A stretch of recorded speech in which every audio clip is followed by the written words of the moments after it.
আমারই ঠেকাতে একটা আগলদার লাগে, মেয়ে হলে ভালো হবে, তা হয়েও দেখলো, তাহলে দুনিয়া করাতে আর কিছু বাদ থাকলো না।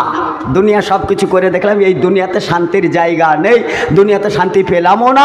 আর মাশাআল্লাহ 50 বছর তো সব অভিজ্ঞতা হয়ে গেছে, সবই তো দেখতে পাচ্ছি।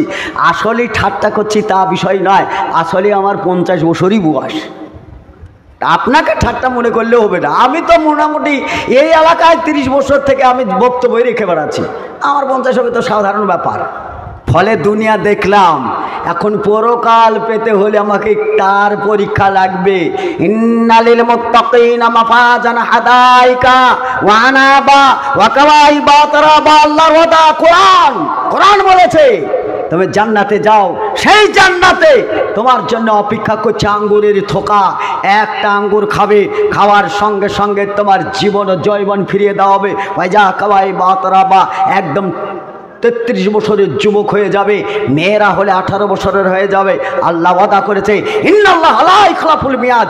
সকালের ওয়াদা খেলাফ হলে আল্লাহর ওয়াদা খেলাফ হয় না। এখন জান্নাতে যেয়ে আঙ্গুরটা পেতে হলে আমাদেরকে প্রতিনিয়ত পরীক্ষা দিয়েই, আজকে যেমন পরীক্ষা দিয়ে মাস্টার হতে হয়, পরীক্ষা দিয়ে হেড মৌলানা হতে হয়, পরীক্ষা দিয়ে আপনার চেয়ারম্যান কি বলে অফিসার হতে হয়, পরীক্ষা দিয়ে প্রফেসর হতে হয়, LLB করতে হয়, মাস্টার্স হয়। পরীক্ষা ছাড়া যেমন ভালো চাকরি পাওয়া যায় না, বিনা পরীক্ষায় জান্নাত পাওয়া যাবে না। অতএব এখন পরীক্ষার সময় এসছে। এই পরীক্ষা কিসের? বাপদাদা 14 গোষ্ঠী যারা আমাদেরকে আমানত হিসাবে রেখে গেছে যে সম্পদ, এই সম্পদ রক্ষা করার দাবি তেনারা দান করে গেছে, আর আমাদেরকে দুনিয়াতে রেখে গেছে। যতদিন আমাদের মতন প্রতিনিধি থাকবে, তারাই এই জমি জায়গা সুরক্ষিত রাখার দায়িত্ব আপনাদের।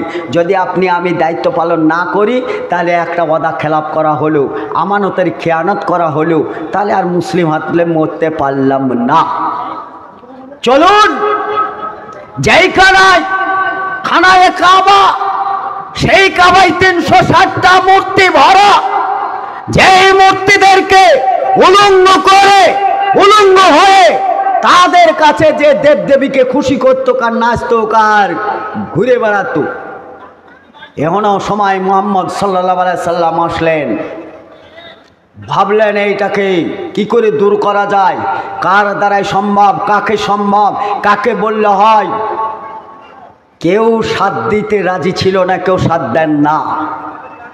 একজন মহিলা তিনি সাথ দিয়েছিলেন, প্রথম জীবনের সঙ্গিনী খাদিজাতুল কুবরা রাদিয়াল্লাহু তাআলা আনহা, তিনি সঙ্গী হলেন, সাথ দিলেন।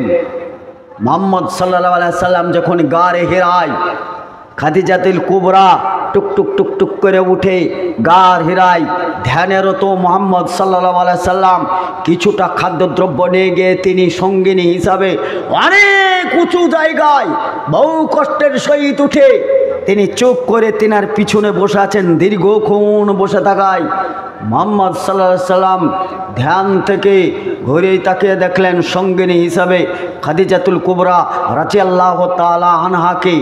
জিজ্ঞাসা করলেন খাদিজাকে যে তুমি কখন এসছো? বলে অনেকক্ষণ হলো। তুমি আমাকে ডাকোনি কেন?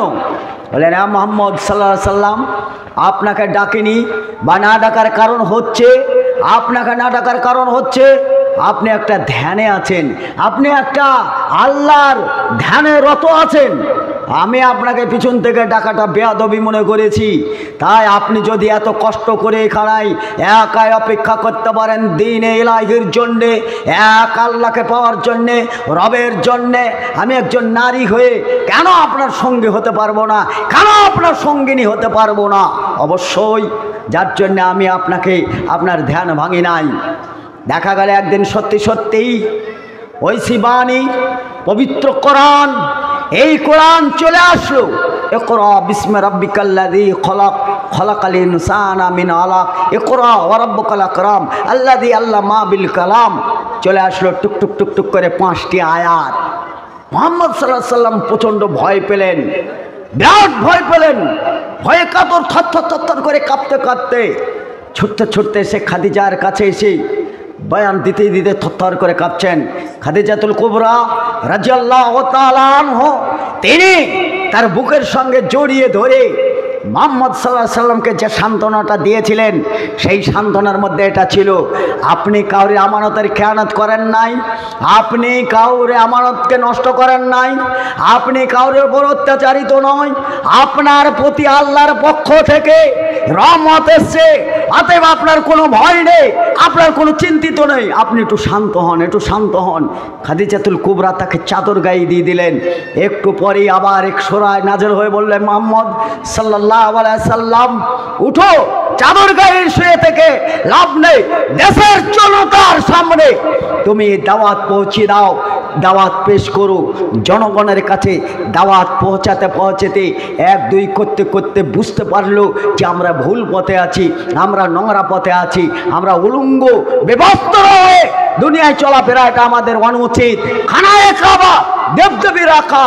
এই করতেই মুহাম্মদ সাল্লাল্লাহু আলাইহি সাল্লামের কাছে স্পষ্ট হক যখন চলে আসলো, মুহাম্মদ সাল্লাল্লাহু আলাইহি সাল্লাম মক্কায় যাওয়ার পরে খানায়ে কাবায় লম্বা চওড়া করছে না, খানায়ে কাবায় গেলেন, যাওয়ার পরে কোনো মানুষের বিরোধিতা করেন নাই, কোনো মানুষের উপর আক্রমণ করেন নাই, যারা এমনকি মুহাম্মদ সাল্লাল্লাহু আলাইহি সাল্লামের উপর আক্রমণ করেছিল তাদের উপর আক্রমণ করেন নাই। তিনি সরাসরি যাওয়ার পরে ওই মূর্তিগুলোর ঘাড়ের ওপর লাঠি মেরে ওদেরকে আগে মূর্তিগুলোকে বিদায় করে দেওয়া হলো। হক এসেছে, বাতিল তুমি এখান থেকে বিদায় হয়ে যাও। ওয়াকুল জা আল হাক্কু জাহাকাল বাতিল ইন্নাল বাতিলা কানা জাহুকা, হক প্রতিষ্ঠিত, বাতিল তুমি বিদায় হও। বন্ধু, ওয়াকফ সম্পত্তির উপর এটা হক প্রতিষ্ঠিত করার জন্য হক আসবে ইনশাআল্লাহ, বাতিল বিদায় হবেই হবে, এই আশা ও প্রত্যাশা আপনার জনসমুদ্রে। আমার শেষ কথা আবারও বলি, এই ওয়াকফ বিল প্রত্যাহারের দাবিতে আপামর জনতা নারী পুরুষ নির্বিশেষে গর্জে উঠুন। 14 এপ্রিল বহরমপুরের মাটি, সেইখানে এসে আপনারা আমরা জোরদার এই সরকারের নিন্দা ও ধিক্কার জানাই। আরএসএস প্রচারিত সরকার, বিজেপি সরকার দেশ থেকে বিদায় হোক, বিতাড়িত করার দাবিতে আমরা 14 এপ্রিল বহরমপুর ঐক্য জোর দিয়েছি। আপনাদেরকে আহ্বান ও দাওয়াত এই প্রোগ্রামে সামিল হওয়ার জন্য অবশ্যই আসবেন তার দাবি রেখে আমার বক্তব্য এখানে ব্রেক করছি। কারণ আমার